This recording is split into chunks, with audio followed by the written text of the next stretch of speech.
Tobermory. It was a chill, rain-washed afternoon of a late August day, that indefinite season when partridges are still in security or cold storage, and there is nothing to hunt, unless one is bounded on the north by the Bristol Channel, in which case one may lawfully gallop after fat red stags.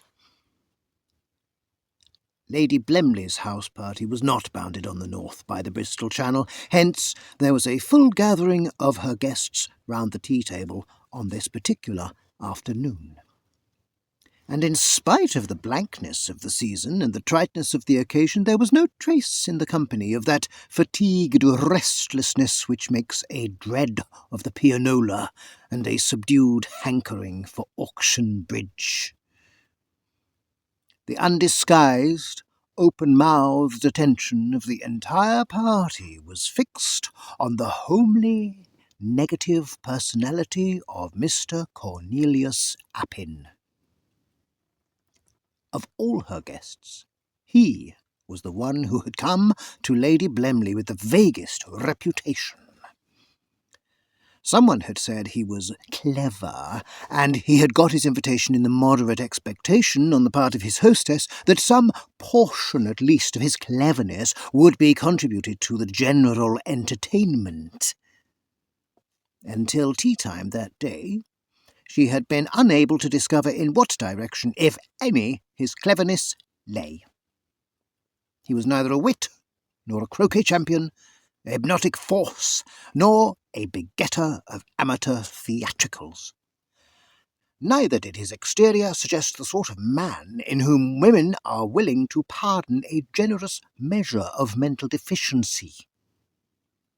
He had subsided into mere Mr. Appin, and the Cornelius seemed a piece of transparent baptismal bluff. And now he was claiming to have launched on the world a discovery beside which the invention of gunpowder, of the printing press, and of steam locomotion were inconsiderable trifles. Science had made bewildering strides in many directions during recent decades, but this thing seemed to belong to the domain of miracle rather than to scientific achievement. "And do you really expect us to believe," Sir Wilfrid was saying, "that you have discovered a means for instructing animals in the art of human speech, and that dear old Tobermory has proved your first successful pupil?" "It is a problem at which I have worked for the last 17 years, said Mr. Appin, "but only during the last 8 or 9 months have I been rewarded with glimmerings of success. Of course, I have experimented with thousands of animals, but latterly only with cats. Those wonderful creatures which have assimilated themselves so marvellously with our civilization, while retaining all their highly developed feral instincts. Here and there among cats one comes across an outstanding superior intellect, just as one does among the ruck of human beings, and when I made the acquaintance of Tobermory a week ago, I saw at once that I was in contact with a beyond cat of extraordinary intelligence. I had gone far along the road to success in recent experiments. With Tobermory, as you call him, I have reached the goal." Mr. Appin concluded his remarkable statement in a voice which he strove to divest of a triumphant inflection. No one said rats, though Clovis's lips moved in a monosyllabic contortion which probably invoked those rodents of disbelief. "Do you mean to say," asked Mrs. Resker after a slight pause, "that you have taught Tobermory to say and understand easy sentences of one syllable?" "My dear Miss Resker," said the wonder-worker patiently. One teaches little children and savages and backward adults in that piecemeal fashion. When one has solved the problem of making a beginning with an animal of highly developed intelligence, one has no need for those halting methods. Tobermory can speak our language with perfect correctness. This time Clovis very distinctly said, "Beyond rats!" Sir Wilfrid was more polite, but equally sceptical. "Hadn't we better have the cat in and judge for ourselves?" suggested Lady Blemley. Sir Wilfrid went in search of the animal, and the company settled themselves down to the languid expectation of witnessing some more or less adroit drawing-room ventriloquism. In a minute, Sir Wilfrid was back in the room, his face white beneath its tan and his eyes dilated with excitement. "By gad, it's true!" His agitation was unmistakably genuine, and his hearers started forward in a thrill of awakened interest. Collapsing into an armchair, he continued breathlessly. "I found him dozing in the smoking room, and called out to him to come for his tea. He blinked at me in his usual way, and I said, 'Come on, Toby, don't keep us waiting.' And by gad, he drawled out in a most horribly unnatural voice that he'd come when he dashed well pleased. I nearly jumped out of my skin." Appin had preached to absolutely incredulous hearers. Sir Wilfrid's statement carried instant conviction. A Babel-like chorus of startled exclamation arose, amid which the scientist sat mutely enjoying the first fruit of his stupendous discovery. In the midst of the clamour, Tobermory entered the room and made his way with velvet tread and studied unconcern across to the group seated round the tea table. A sudden hush of awkwardness and constraint fell on the company. Somehow there seemed an element of embarrassment in addressing, on equal terms, a domestic cat of acknowledged dental ability. "Will you have some milk, Tobermory?"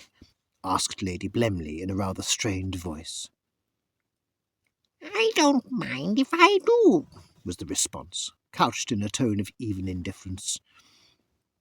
A shiver of suppressed excitement went through the listeners, and Lady Blemley might be excused for pouring out the saucerful of milk rather unsteadily. "I'm afraid I've spilt a good deal of it," she said apologetically. "After all, it's not my Axminster," was Tobermory's rejoinder. Another silence fell on the group, and then Miss Resker, in her best district visitor manner, asked if the human language had been difficult to learn.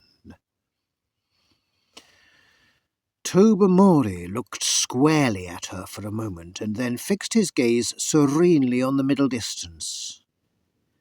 It was obvious that boring questions lay outside his scheme of life. "What do you think of human intelligence?" asked Mavis Pellington lamely.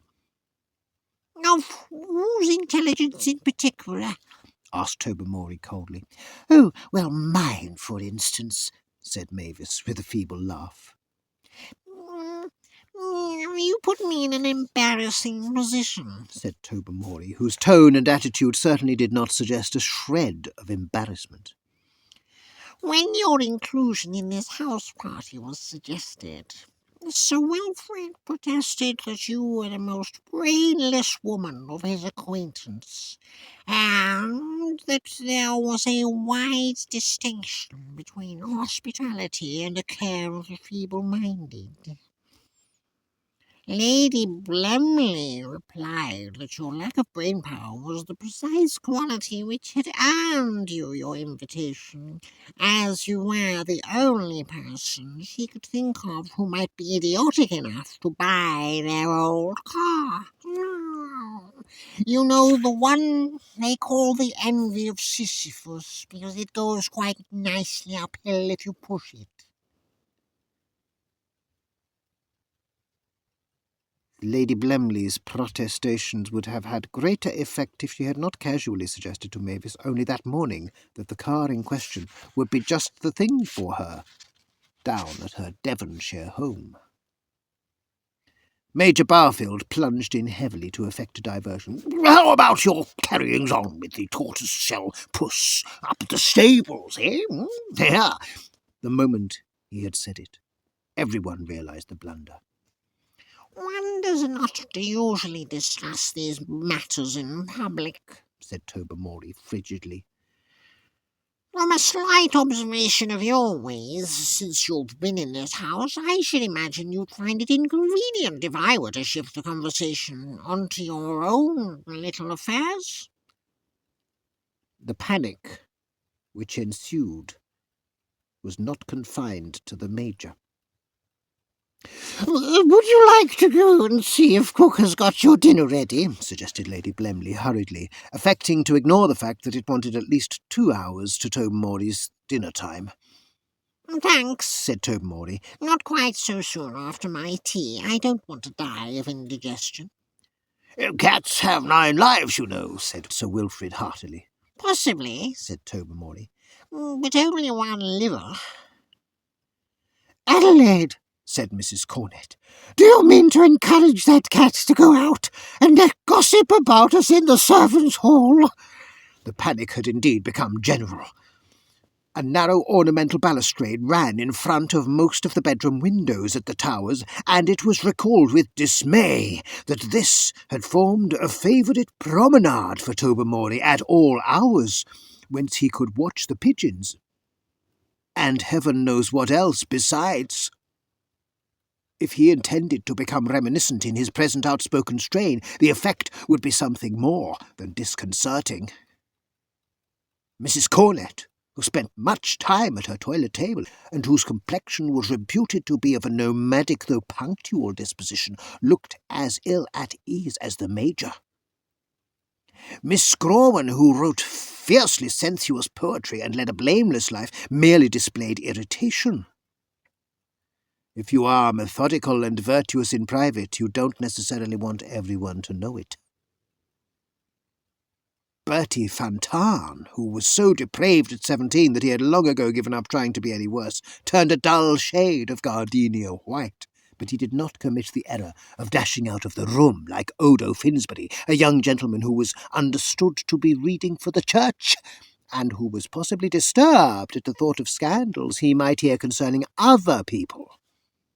Clovis had the presence of mind to maintain a composed exterior. Privately, he was calculating how long it would take to procure a box of fancy mice through the agency of the Exchange and Mart as a species of hush money.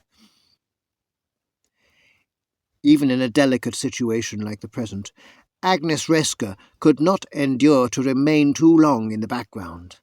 "Why did I ever come down here?" she asked dramatically. Tobermory immediately accepted the opening. "Judging by what you said to Mrs. Cornet on the croquet lawn yesterday, you were out for food. You described the Blemleys as the dullest people to stay with that you knew, but said that they were clever enough to employ a first-rate cook. Otherwise, they'd find it difficult to get anyone to come down a second time." "There's not a word of truth in it. I appeal to Mrs. Cornet," exclaimed the discomfited Agnes. "Mrs. Cornet repeated your remark afterwards to Bertie Fantan," continued Tobermory, "and said, 'That woman is a regular hunger marcher. She'd go anywhere for 4 square meals a day. And Bertie Fantan said—'" At this point, the chronicle mercifully ceased. Tobermory had caught a glimpse of the big yellow Tom from the rectory, working his way through the shrubbery towards the stable wing. In a flash he had vanished through the open French window. With the disappearance of his too brilliant pupil, Cornelius Appin found himself beset by a hurricane of bitter upbraiding anxious inquiry and frightened entreaty. The responsibility for the situation lay with him, and he must prevent matters from becoming worse. Could Tobermory impart his dangerous gift to other cats? Was the first question he had to answer. It was possible, he replied, that he might have initiated his intimate friend the stable puss into his new accomplishment, but it was unlikely that his teaching could have taken a wider range as yet. Then, said Mrs. Cornet, Tobermory may be a valuable cat and a great pet, but I'm sure you'll agree, Adelaide, that both he and the stable cat must be done away with without delay. You don't suppose I've enjoyed the last quarter of an hour, do you? Said Lady Blemley bitterly. My husband and I are very fond of Tobermory. At least, we were before this horrible accomplishment was infused in him. But now, of course, the only thing is to have him destroyed as soon as possible. We could put some strychnine in the scraps he always gets at dinner time, said Sir Wilfrid, and I will go and drown the stable cat myself.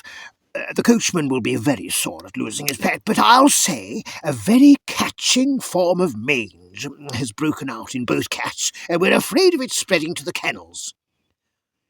But my great discovery, expostulated Mr. Appin, after all my years of research and experiment. You can go and experiment on the shorthorns at the farm, who are under proper control, said Mrs. Cornet, or the elephants at the zoological gardens. They're said to be highly intelligent, and they have this recommendation they don't come creeping about our bedrooms and under chairs and so forth. An archangel ecstatically proclaiming the millennium, and then finding that it clashed unpardonably with Henley, and would have to be indefinitely postponed, could hardly have felt more crestfallen than Cornelius Appin at the reception of his wonderful achievement. Public opinion, however, was against him. In fact, had the general voice been consulted on the subject, it is probable that a strong minority vote would have been in favour of including him in the strychnine diet.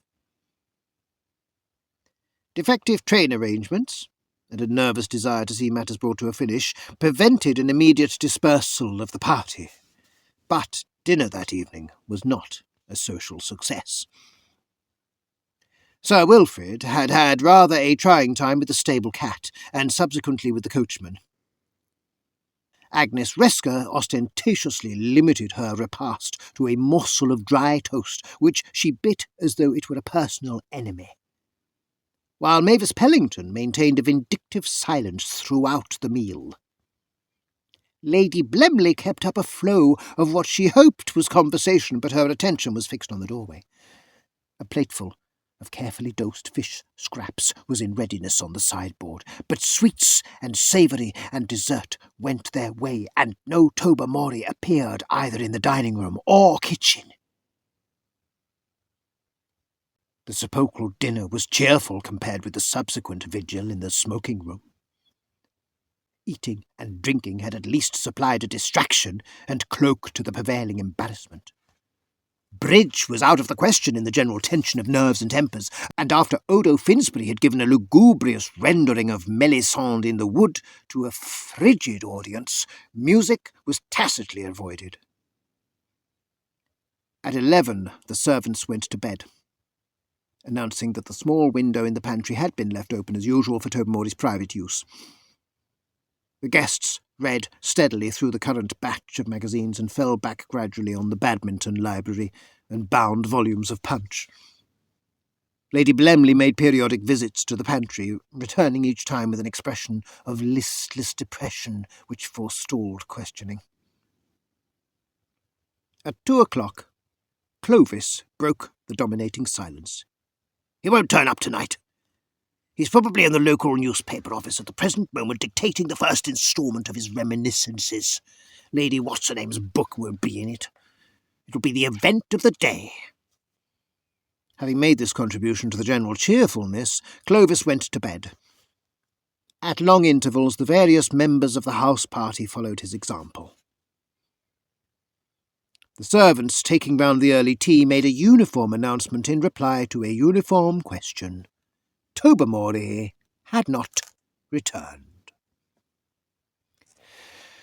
Breakfast was, if anything, a more unpleasant function than dinner had been, but before its conclusion the situation was relieved.